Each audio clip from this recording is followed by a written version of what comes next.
Jeez. Here we go. There's a wall. It's a new Bugs. It's a new figure. I wonder. I forgot what it was. I guess I'm just gonna climb it. Look inside. It's Neca 1954. Wait, we're reviewing it today. Yep. Let's get on to the review. Hey, so this is the first look. It looks pretty good. Like, it's got like this dark, oh, not dark, yeah.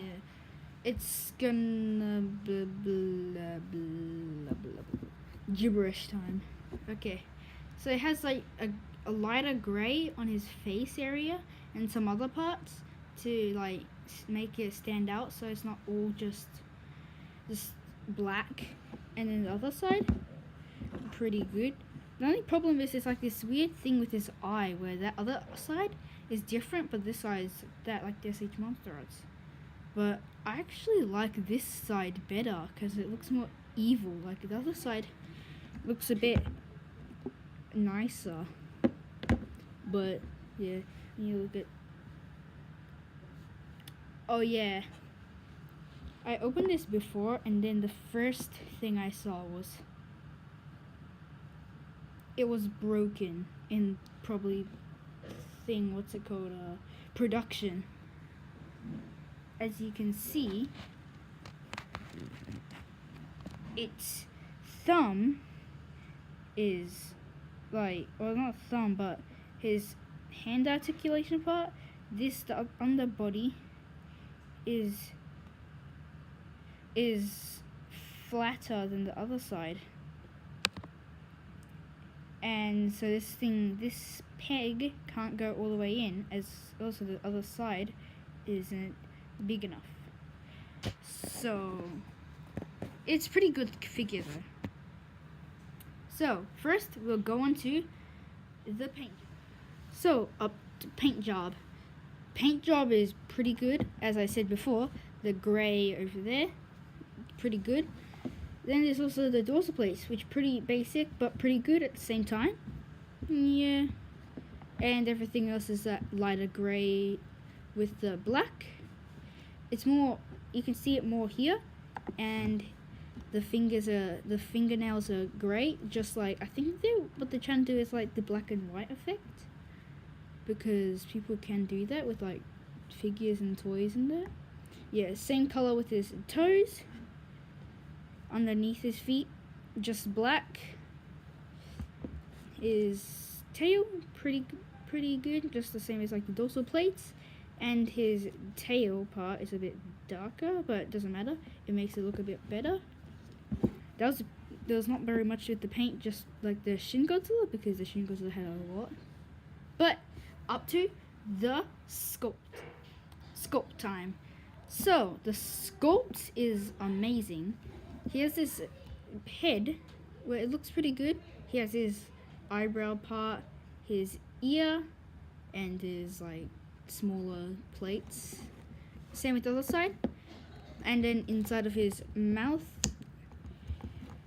it's oh yeah, I forgot to mention with the paint. It's a black tongue, and those. So it has his teeth are all individual, not individual sculpts, but like they're not all connected.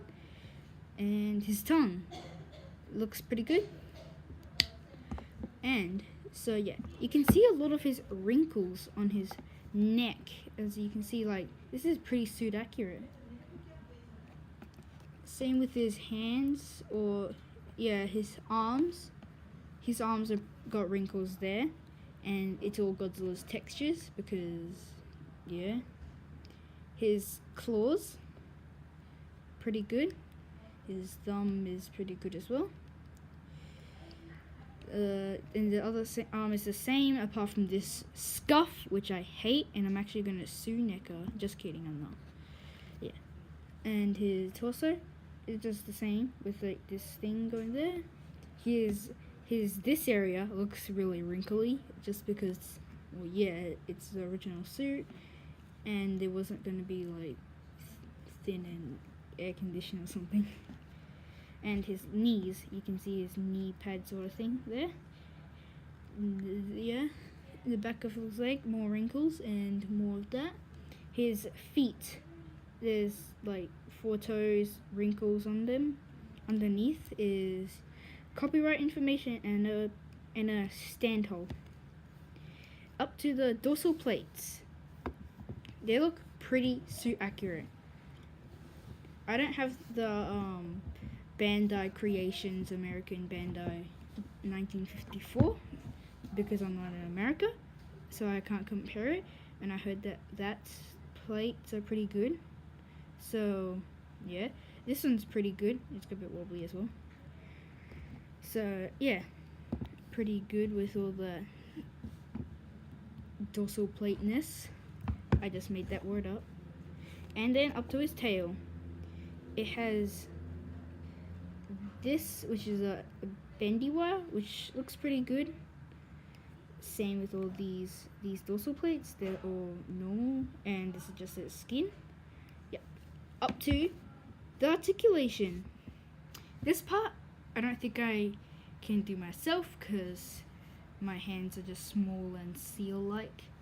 So I guess I'm just gonna do some stuff with my slave hands, or servant hands, or hand friends. Okay, first with the head.